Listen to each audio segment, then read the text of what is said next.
এই মৃত্যু সবার সাথে দেখা করবে, শুধু আমাদের সাথে না, ফেরেশতাদের সাথেও দেখা করবে। মৃত্যুর একটা সূরত আছে, মৃত্যুর একটা জীবন আছে।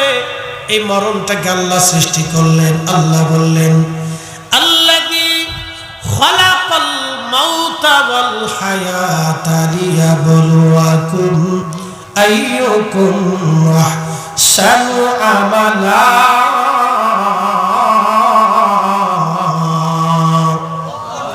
আমি মরণ সৃষ্টি করেছি, আমি হায়াত সৃষ্টি করেছি।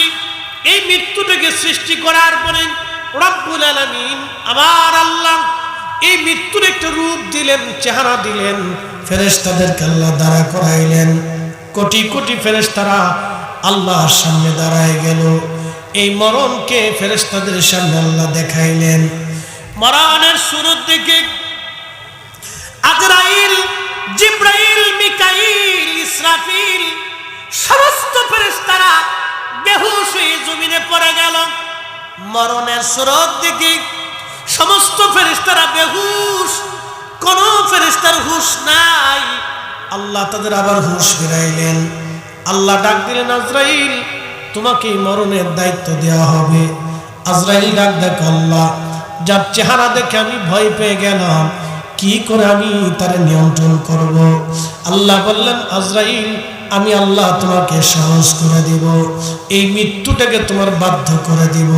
তুমি তামাম সৃষ্টির মৌত তুমি সংগ্রহ করবা, তুমি সবার জীবন কেড়ে নেবা।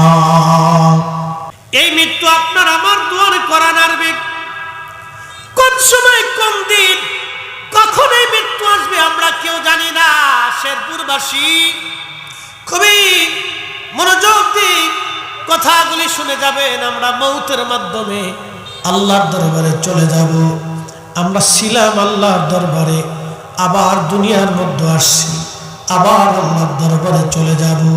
ওয়া ইন্না ইলাইহি রাজিউন। আমরা আল্লাহর দরবারে আবার ফিরে চলে যাব, অবশ্যই আল্লাহর দরবারে চলে যাব। শেরপুরের মুসলমান আল্লাহর দরবারে যে চলে যাব, কি নিয়ে যাব? প্রথম নম্বর ঈমান, 2 নম্বর আমল। 1 নম্বর ঈমান, 2 নম্বর আমল। 1 নম্বর ঈমান, 2 নম্বর আমল। এই দুইটা জিনিস নিয়ে কবরে যেতে হবে, আল্লাহর কাছে যেতে হবে। এর বাহিরে কিছুই নেওয়ার সুযোগ আমাদের নাই। শেরপুরবাসী খুব মনোযোগ দিয়ে শুনে যাবেন। আমার কথা একেবারে শেষ পর্যন্ত নিয়ে আসছি। আমরা আল্লাহর দরবারে চলে যাব। আল্লাহ আমাদের জীবনের হিসাব টানবেন। বান্দা নামাজের হিসাব দিয়ে যাও, রোজার হিসাব দিয়ে যাও, জিন্দেগির হিসাব তোমরা দিয়ে যাও। হাজরাতে মুসা নবী আল্লাহর দরবারে তাওরাত শরীফ পড়তেছিলেন। ঠিক এমন সময় মুসা নবী দেখতেছেন তাওরাতের ভিতরে একটা জামাত উম্মত দেখা যায়। শেষ জামানাতে আসবে উম্মত 70 গুণ মর্যাদা হবে, সব উম্মত থেকে দামি হবে। আল্লাহ নবী মুসা আলাইহিস সালাম আল্লাহকে ডেকে বললেন, রাব্বি এই উম্মত আপনি আমারে বরাদ্দ করে দেন। আল্লাহ ডাক দিলেন, মুসা রে এই উম্মত আমি তোমার জন্য বরাদ্দ করি নাই, এই উম্মত আমি আমার আখিরি নবীর জন্য বরাদ্দ করেছি। মুসা নবী ডাক দিয়ে বলেন, রাব্বি উম্মতের দাম যদি 70 গুণ হয়, সব উম্মত থেকে উম্মতের দাম 70 গুণ হবে। এরা আমল করবে কম, কিন্তু জান্নাতে যাবে সবার আগে। এদের হায়াত হবে কম, কিন্তু জান্নাতে যাবে সবার আগে। চিৎকার মেরে বলবেন কি আল্লাহু আকবার। শেরপুরবাসী মনোযোগ দিবেন। হযরত মুসা নবী ডাক দিয়ে বলেন, রাব্বি এই উম্মত তাহলে কার জন্য বরাদ্দ? আল্লাহ ডাক দিয়ে বলেন, মুসা রে এই উম্মত আমি আমার আখিরি নবীর জন্য বরাদ্দ করে দিলাম। বলে আল্লাহ তাহলে আমারে ওই নবীর উম্মত বানায় দেন। মুসা আলাইহিস সালামকে আল্লাহ ওই নবীর উম্মত আমারে বানায় দেন। আল্লাহ বলেন না, তা হবে না, তুমি জলিল কদর রসুল, ওই নবীর উম্মত তোমারে বানাইব না। মুসা আলাইহিস সালামও তামান্না করলো, আশা করলো এই নবীর উম্মত হওয়ার জন্যে, এই রসুলের উম্মত হওয়ার জন্যে মুসা নবীও আশা করলেন। একদিন ঈসা রুহুল্লাহ আলাইহিস সালাম তিনি একটা মস্ত বড় পাহাড়ের পাশ দিয়ে হেঁটে হেঁটে যাচ্ছে, নুজাহাতুল মাজালিসের মধ্যে আসছে। ঈসা আলাইহিস সালাম দেখলেন পাহাড়ের পাশে মস্ত বড় একটা পাথর, সাদা মার্বেল পাথর, একেবারে ধবধবে দুধের মতো সাদা। এত সুন্দর পাথর দেখে ঈসা রুহুল্লাহ আলাইহিস সালাম আল্লাহকে ডাক দিয়ে বলেন, রব্বি, এত সুন্দর পাথর জীবনেও কোনোদিন দেখি নাই আল্লাহ, এই পাথর তুমি কেন বানাইলা, কি জন্য বানাইলা গো আল্লাহ? আল্লাহ ডাক দিয়ে বলেন, ঈসা রে, পাথর কেন বানাইলাম তুমি কি জানতে চাওনি? আল্লাহ নবী বললেন, হ্যাঁ আমি জানতে চাই। আল্লাহ ডাক দিলেন, ঈসা, তোমার হাতের পাথর লাঠিখানা দিয়ে পাথরের মধ্যে আঘাত করো। আল্লাহরই পয়গম্বর ঈসা রুহুল্লাহ আলাইহিস সালাম হাতের লাঠিখানা দিয়ে পাথরে আঘাত করলেন। সঙ্গে সঙ্গে সাদা মার্বেল পাথর মাঝখান থেকে ভেঙে দুইটা টুকরা হয়ে গেল। হযরত ঈসা নবী লক্ষ্য করলেন পাথরের মাঝখানে সবুজ পোশাক পরে, সবুজ একটা লাঠির উপরে ভর দিয়ে একজন আল্লাহর বান্দা দাঁড়াইয়া দাঁড়াইয়া আল্লাহর জিকির করতেছে। জোরে বলবেন কি সুবহানাল্লাহ। আল্লাহ পারেনি। হ্যাঁ হ্যাঁ, আসতে বলেন, আসতে বলেন। পুলিশে ধরবো, পুলিশে ধরবো। পুলিশ নাই, পুলিশ আর আইতো না। কি কথা কন না কে, কথা কন না কে, টাইম চলে গেছে। বেশি অতিরিক্ত করলে যা হয়, কি কথা কন না কেন, কোন অতিরিক্তই ভালো না। Excess is very bad. আল্লাহ রসুলের এই কথাটা সারা জীবন মনে রাখবেন। আর সুলতানু দিল্লুল্লাহি ফিল আরদ, শাসক গোষ্ঠীরা হচ্ছে জমিনে আল্লাহর ছায়া। তারা সবাইকে ছায়া দিয়ে রাখবে, সবাইকে তারা নিরাপত্তা দিবে, জালিম থেকে নিরাপত্তা দিবে, ডাকাত থেকে নিরাপত্তা দিবে, সন্ত্রাস থেকে নিরাপত্তা দিবে, গরিবকে নিরাপত্তা দিবে, অভুক্তকে খাদ্য দিবে, বাসস্থানহীনকে বাসস্থান বানায় দিবে। এটা হচ্ছে শাসকদের কাজ। কথা বলেন ঠিক না বেঠে? আল্লাহ আমাদের বুঝার তৌফিক দিক, বলেন আমিন। কষ্ট হচ্ছে আপনাদের? কিছু সময় বসা যাবে তো? দোয়া পর্যন্ত আসেন তো? হাত উঁচা করে বলেন, আসেননি? আসেন, আসেন। নারে তাকবীর। হযরত ঈসা রুহুল্লাহ আল্লাহর দরবারে ডেকে বললেন, রাব্বি, এই বান্দা পাথরের ভিতরে আল্লাহর জিকির করে। ঈসা নবী বললেন, বান্দারে, এই পাথরের মধ্যে তুমি কি করো? আল্লাহর বান্দা ডাক দিয়ে বললেন, ও আল্লাহর নবী, আমি এই পাথরের ভিতরে আল্লাহর জিকির করতেছি। বলে, কত বছর ধরে তুমি আল্লাহর জিকির করো? 400 বছর ধরে আমি এই পাথরের ভিতরে আল্লাহর জিকিরে রত আছি। একসাথে বলা যাবে আল্লাহু আকবার। কত বছর? 400 বছর ধরে এই পাথরের ভিতরে আমি আল্লাহর জিকির করি। হযরত ঈসা নবী ডাক দিয়ে বলতেছে, রে আল্লাহর বান্দা, 400 বছর ধরে তুমি পাথরের মধ্যে জিকির করো, তুমি খাও কি? আল্লাহর বান্দা ডাক দিয়ে বলতেছে, হুজুর, এই 400 বছর ধরে আল্লাহ পাথরের ভিতরে একটা আঙ্গুর গাছ লাগায় রাখছে। ওই আঙ্গুর খাওয়াইয়া খাওয়াইয়া আমার রব আমারে 400 বছর ধরে পাথরের মধ্যে জিন্দা রাখছে। আর এই 400 বছর ধরে আমি আল্লাহর জিকির আদায় করতেছি। একবার জোরে বলবেন কি আল্লাহু আকবার। তুখরিজুল হাইয়া মিনাল মাইয়িতি ওয়া তুখরিজুল মাইয়িতা মিনাল হাই। আমার রব বলতেছেন, হাবিব, উম্মতকে জানায় দেন, আমি আল্লাহ মরা থেকে জিন্দা বের করি, জিন্দা থেকে আমি আল্লাহ মরা বের করি, জিন্দা থেকে মরা বের করি, মরা থেকে আমি আল্লাহ জিন্দা বের করি, জিন্দা থেকে মরা বের করি, মরা থেকে আমি আল্লাহ জিন্দা বের করি। পাথরের ভিতরে আমি রব্বুল আলামিন তারে বাঁচায় রাখি। প্রশ্ন রাখতে পারেন ফরিদি হুজুর, পাথরের ভিতরে 400 বছর আল্লাহ কেমনে বাঁচাইলো?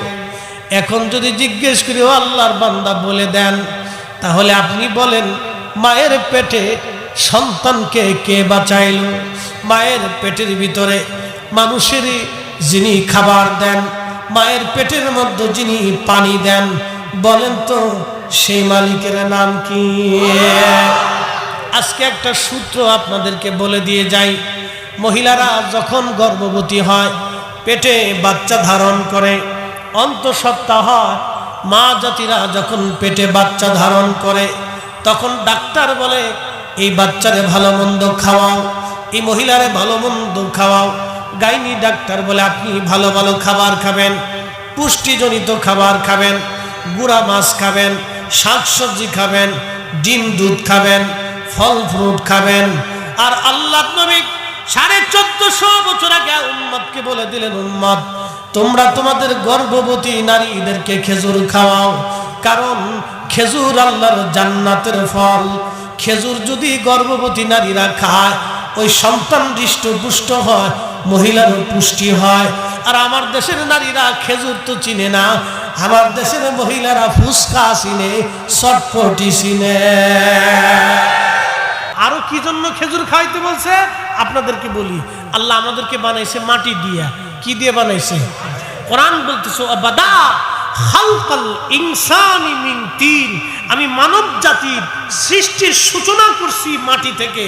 তো আদম আলাইহিস সালামের যে মাটি দিয়ে বানানো হয়েছিল, এই মাটির অতিরিক্ত মাটি দিয়ে আল্লাহ খেজুর গাছ বানাইছিলেন। না না হলো না, আমি আমার কিতাব থেকে বলতেছি না, ইমাম ইবনু কাসিরের আল বেদায়া থেকে বলতেছি। ওই খেজুর গাছ আল্লাহ ওই অতিরিক্ত মাটি দিয়ে তৈরি করছিলেন, যার কারণে খেজুর খাইলে মানুষের শরীরে আপনি খাওয়ার সাথে সাথে শরীরের সমস্ত জায়গা পুষ্টিগুণ ছড়ায় যায়। এই জন্য শারীরিক দুর্বলতা, পুষ্টিহীনতা এরকম যদি কোনো কার্য আসে, তাহলে আপনারা খেজুর কিনে বাচ্চাদেরকে খাওয়াবেন, মেয়েদেরকে খাওয়াবেন, নিজেরা খেজুর খাবেন। এই খেজুর খুব দামি এবং খুব এমন একটা ফল, সাথে সাথে শরীরে পুষ্টিগুণ ছড়ায় যায়। এই জন্য খেজুর খাবেন, খেজুর বাচ্চাদেরকে খাওয়াবেন। একসাথে বলা যাবে না আলহামদুলিল্লাহ? খালি ওয়াজ করে গেলে হবে না, আজকে আপনাদেরকে একটু প্রেসক্রিপশন দিয়ে গেলাম, সারা জীবন আমল রাখবেন। আর আমাদের গোলাপানের কথা তো বলে লাভ নেই, ওখানে মান কিছু বিড়ি টানে। ঠিক আসতে করলেন কা, এখন তো বোঝা যাইতেছে। জোরে খান, জোরে জোরে। আমি এক মুরব্বীরে জিগিলাম, চাচা বিড়ি কয়টা লাগে? কয় হুজুর 60টা লাগে। তাই আমি বললাম আপনি মানুষ না জিন? কয় যা বলেন 60টা বিড়ি টানতে হবে। আমাকে টাইনে যদি বেহেশত পান তো চেষ্টা করে দেখেন, আর কি করবে। আমরা কি কবরে যাব না? পৃথিবীতে কি চিরদিন থাকবো? শুধু আসতেছি, কোরআনের আয়াত পড়ছি, সেদিকে ফিরে আসতেছি। হযরত ঈসা নবী ডাক দিয়ে বলতেছে, রাব্বি 400 বছর ধরে একেবারে নিষ্পাপহীন পাপহীন একজন ব্যক্তি পাথরের ভিতরে তুমি আল্লাহ তার ইবাদত করাইলাম।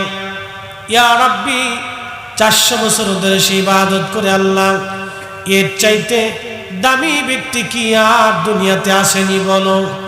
আল্লাহ ডাক দিয়ে বলো, ঈসা রে, এর চাইতে মর্যাদাবান উম্মত আমি বানায় রাখছি। বলে আল্লাহ কারা? বলে এরা আমার আখিরি নবীর উম্মত। যে সুবহানাল্লাহ না বলবেন আমি বলবো সে কিপটা। একসাথে জোরে বলেন সুবহানাল্লাহ।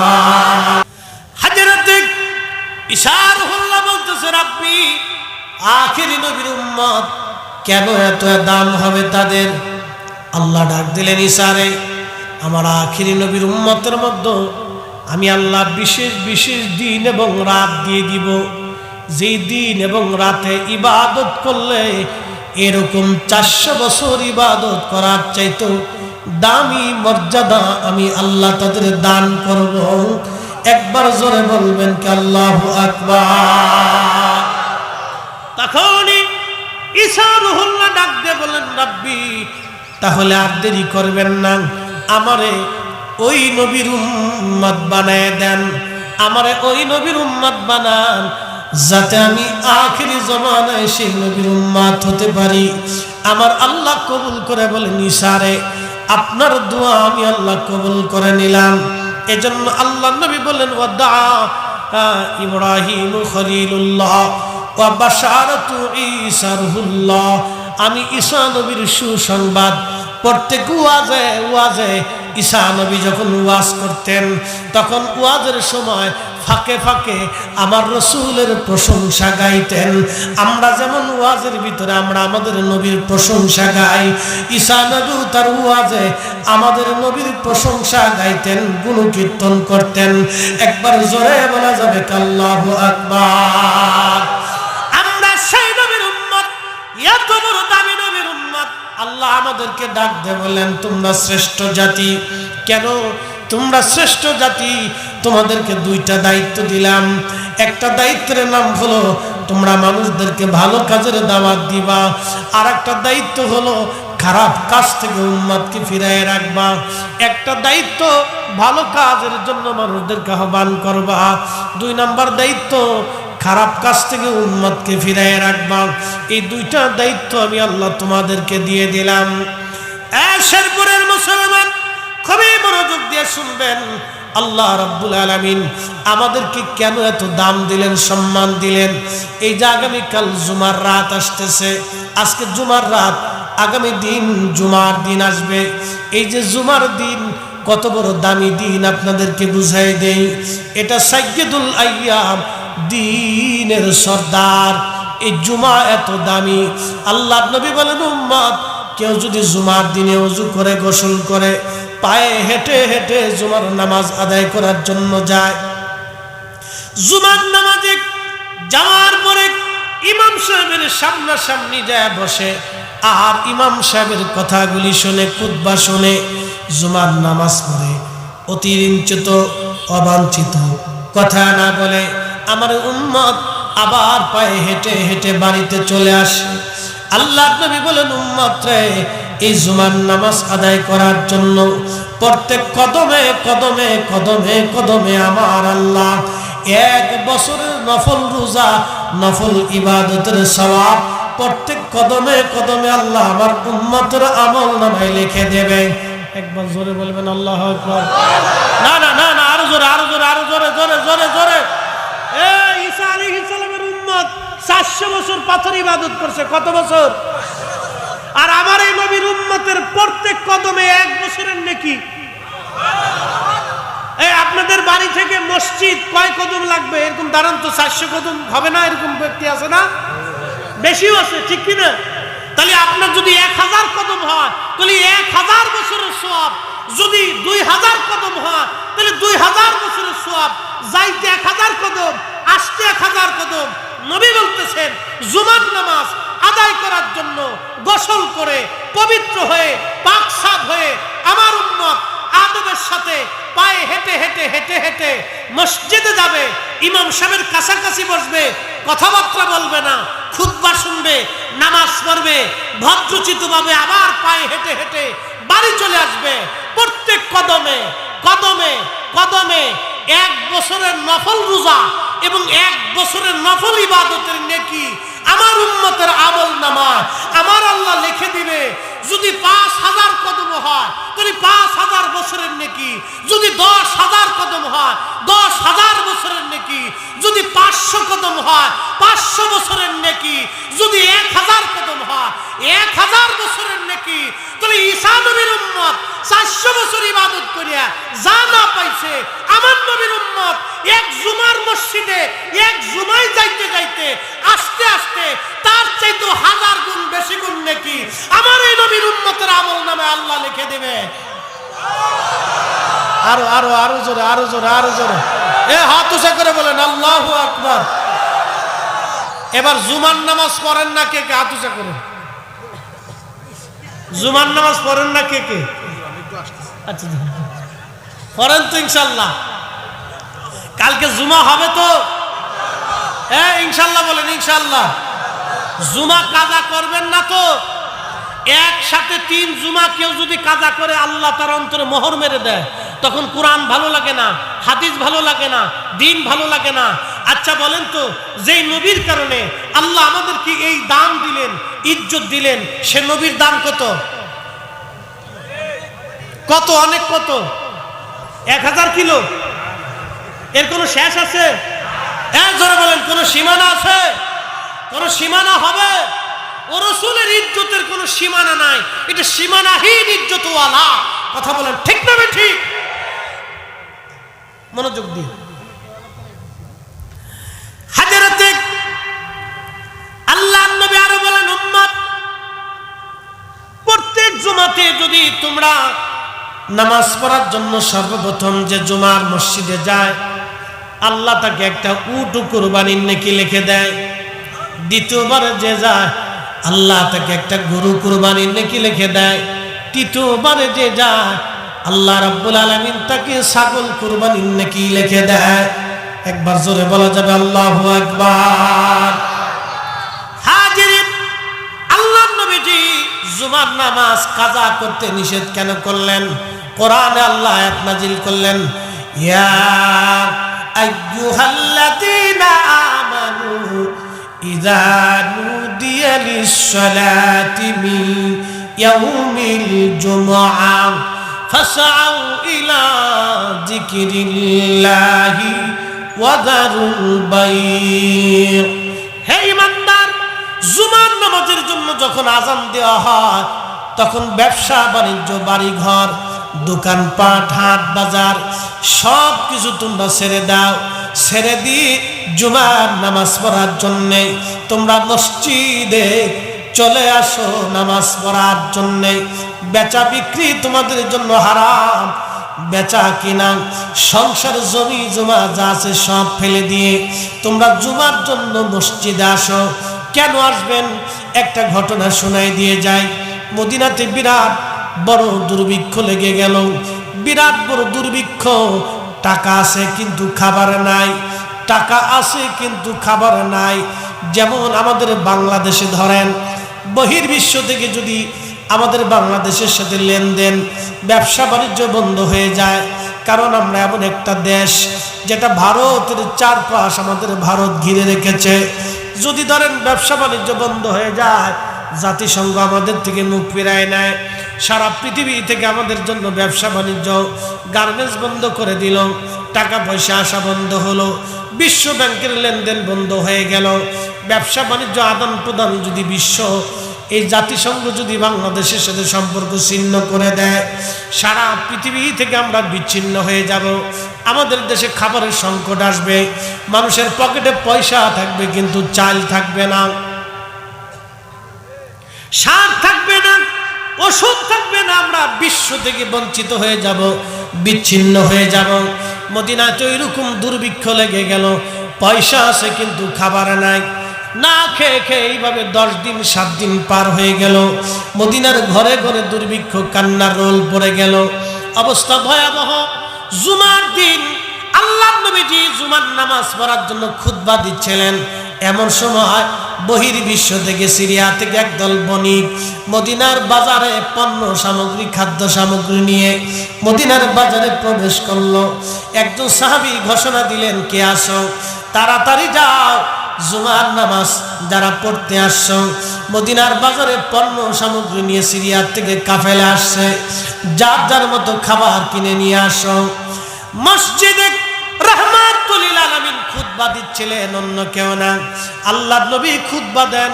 তখন মসজিদ থেকে মুসল্লিরা বের হতে হতে, মুসল্লি চলে যেতে যেতে যেতে যেতে সব মুসল্লিরা মসজিদ থেকে বের হইয়া খাবার কেনার জন্য মদিনার বাজারে চলে গেল। মাত্র 10 জন সাহাবী আল্লাহর ঘর মসজিদের মধ্যে বসে রইল। আল্লাহর নবী খুতবা শেষ করার পরে দেখলেন মাত্র 10 জন সাহাবী বসে আছে, আর সব সাহাবীরা মসজিদ থেকে বের হইয়া খাবার কেনার জন্য চলে গেছে। ঠিক তখনই নবীজি দেখলেন আবু বকর বসা। আল্লাহর নবী সর্বপ্রথম ঘোষণা দিলেন, আবু বকর ফিল জান্নাতি, ওমর ফিল জান্নাতি, ওসমান ফিল জান্নাতি, তালহা আলী ফিল জান্নাতি, তালহা ফিল জান্নাতি, জুবায়ের ফিল জান্নাতি, আব্দুর রহমান ইবনে আউফ ফিল জান্নাতি, সাদ বিন আবি ওয়াক্কাস ফিল জান্নাতি, সাঈদ ইবনে জুবাইর ফিল জান্নাতি, আবু উবাইদা ইবনে জাররাহ ফিল জান্নাতি। এইভাবে আমার নবী 10 জন সাহাবীর নাম ঘোষণা দিয়ে বললেন এরা সবাই আল্লাহর জান্নাতি জান্নাতি। একবার জোরে বলবেন কি আল্লাহু আকবার।